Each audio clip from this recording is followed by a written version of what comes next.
for independence, offering crucial support to the Southwest Africa People's Organization, of course also known as SWAPO, and playing a pivotal role in Namibia's transition to a free nation. As the country continues to mourn the passing of Dr. Sam Nujoma, Namibia's first president and a freedom fighter, Kenya's High Commissioner to Namibia, Mr. Michael Sialai, now joins us to reflect on Kenya's enduring relationship with the country and its role in supporting Nujoma's vision. So good afternoon, and thank you so much for joining us. Thank you. Can you start by reflecting, for us on the role that Kenya played in Namibia's independence and, of course, the support the country offered to SWAPO during the liberation struggle, which I alluded to? First and foremost is to take this opportunity to convey our sincere condolences to the family of the founding father of Namibia, the government of Namibia, and the people of Namibia, following the loss of the former president, an icon and a freedom fighter. We stand with you, and we really condole you. We feel for Namibians, and we are grateful for the things you have done in mourning him.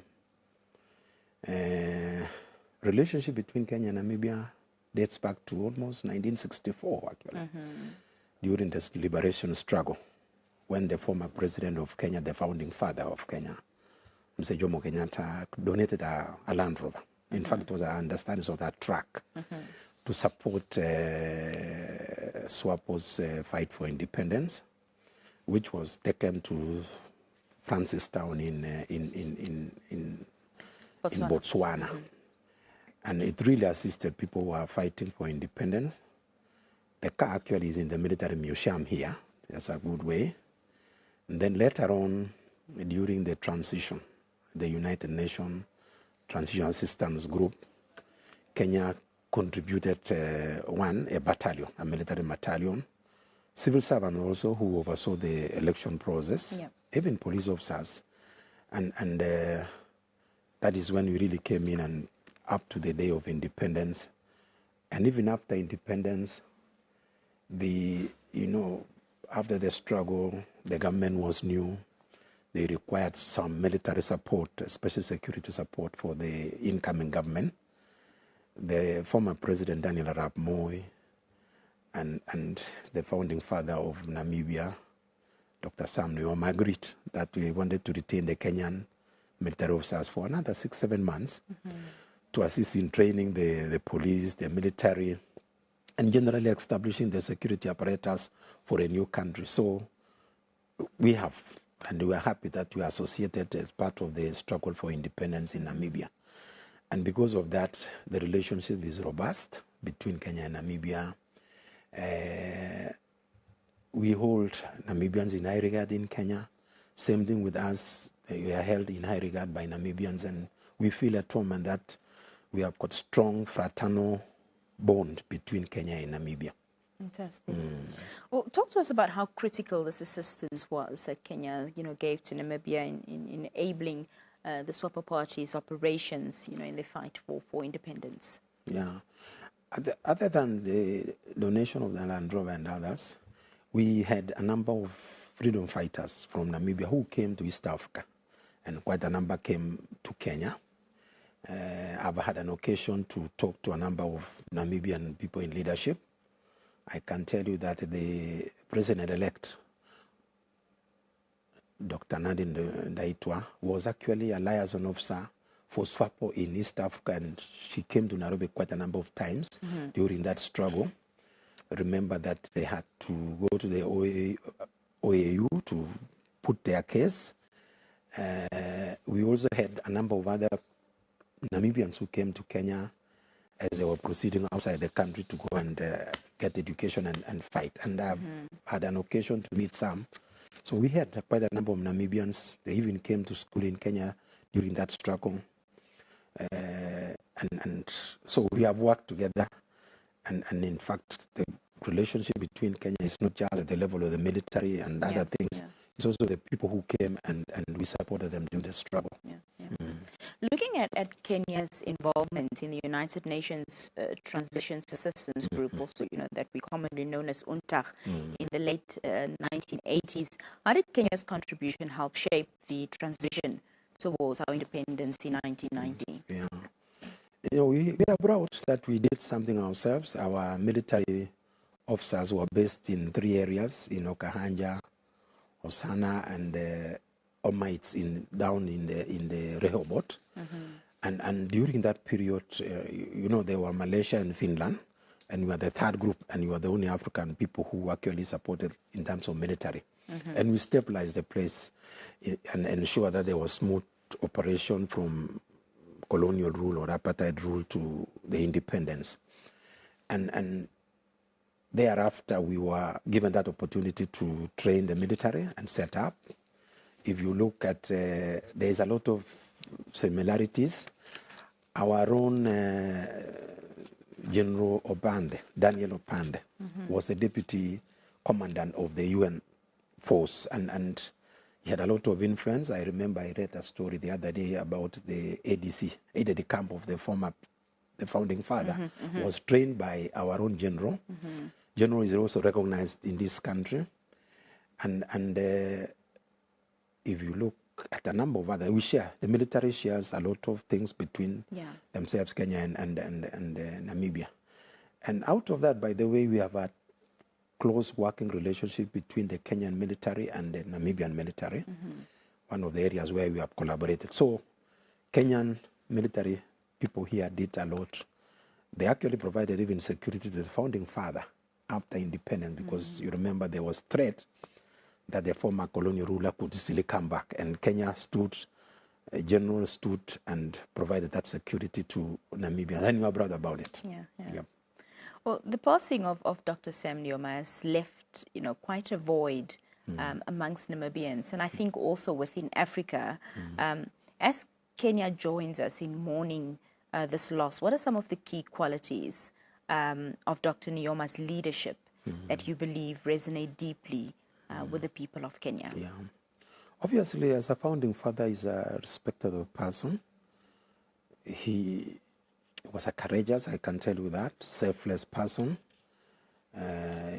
He established a very strong foundation for Namibia. The political stability you have in this country is really attributable to him as a leader. After a conflict, when you are fighting for independence, there would be differences even among the local people themselves. And a founding father of the nation plays a very important role in stabilizing and taking care of those interests and ensuring that at the end of the day, this is one country. Building cohesiveness is a nationalism. Many other people do not make that chance in Africa. They're bringing people together. And the stability that's being enjoyed in Namibia is because of his leadership. As a courageous person, somebody who put the interests of the nation and say, let's forget what happened, let's work together, whether you are in this group or the other group. And we must congratulate him, thank him for that. As a country, I can tell you that you are lucky that you have a stable, democratic state because of the cohesiveness, people from different rainbows, rainbow color in Namibia and all that, Lucky, and we're grateful for that indeed. Yeah, we are. As Africans also, we're learning a lot. A courageous leader, a visionary person who really wanted to have one Namibia. And I can tell you that the leadership in Kenya during the Presidents Moi and Nujoma was a great period for us. And they really loved one another. They worked closely. They understood one another. As you rightfully say, Kenya's relationship with Namibia is deeply rooted in mutual respect and a shared struggle for liberation. How does Kenya continue to honor this legacy and its diplomatic and cultural ties with Namibia today? First is to inform you that I am proud to be a Kenyan ambassador in Namibia. I mean, a stable country, people who are friendly, and ours has been a shared, we share a lot in history. We believe in destiny for Africa, and since independence. And by the way, we opened our embassy on 22nd of March, 1990. The president former President Daniel Ramoy came in for the inauguration of the founding father. Yes. And the following day, we opened the embassy, and we were the 6th country to recognize independence of Namibia. And from then on, I can tell you that the relationship has been cordial, warm, and we have a very far-reaching undertaking. One of them, by the way, is in 1992, when the founding father, Dr. Sam Nujoma, visited Nairobi. They entered into agreement between Kenya and Namibia to have what you call a free visa travel, abolition of visa. Right. So you can go to Kenya without having to get a visa. Kenyans come to Namibia without getting a visa, which is not applicable everywhere. In addition, there are areas like education, quite a number of university lecturers and other people. We even had maths, English and maths and science teachers who came in during that period. We had an agreement. In the area of health, I mean, Kenyans have we have a very close working relationship. Quite a number of nurses have worked here, doctors.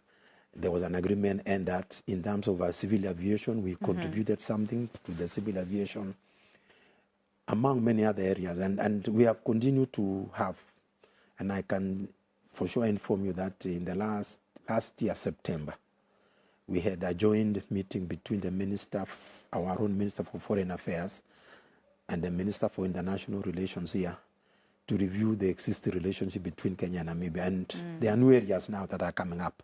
One of them is the blue economy, the issue of fish industry, the use of ports. You know, you have got tri-ports where you assist Botswana and Zambia, which are landlocked.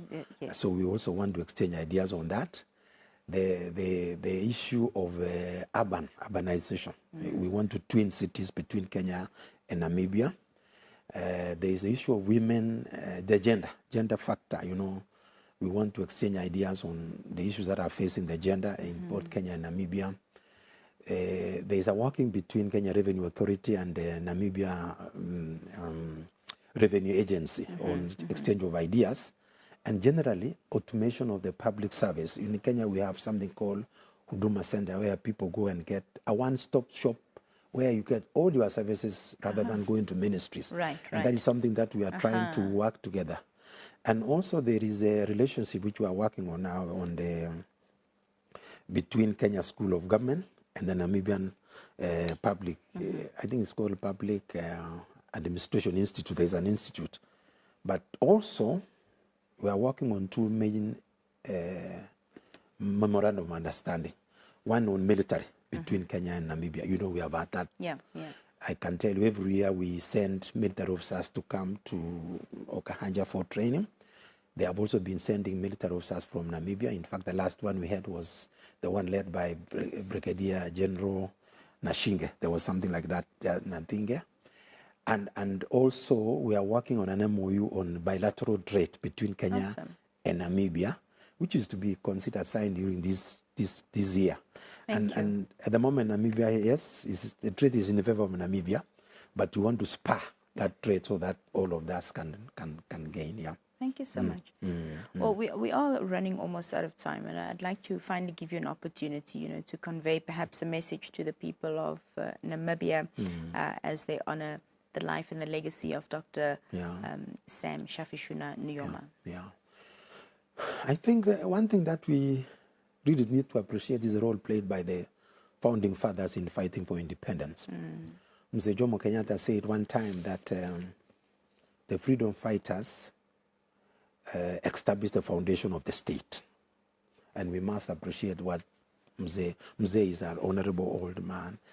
Nujoma did for this country, among other freedom fighters. And then Kenyatta went ahead and challenged the youth now, the young people, that while the freedom fighters were establishing the foundation, like foundation of a house, we are now the architects. This young generation, you and I, are architects for Africa, so that Namibia now will really rely on the youth, the people coming up. The foundation has been established. We thank Mzee Nujoma and others, but the responsibility, the onus is on us now, the young generation, to build a better country. And we must appreciate that work that was done. Thank you. Dr. Nujoma was courageous, selfless, a visionary leader, I can tell you on that. And we will cherish him. And the enduring relationship between Kenya and Namibia was established because of that. And we, as we mourn him, we also celebrate him for establishing a strong, democratic, and stable Namibia.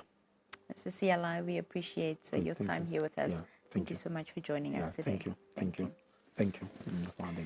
Well, that was Mr. Michael Sialai, the High Commissioner of Kenya to Namibia, speaking to us there. Or moving further.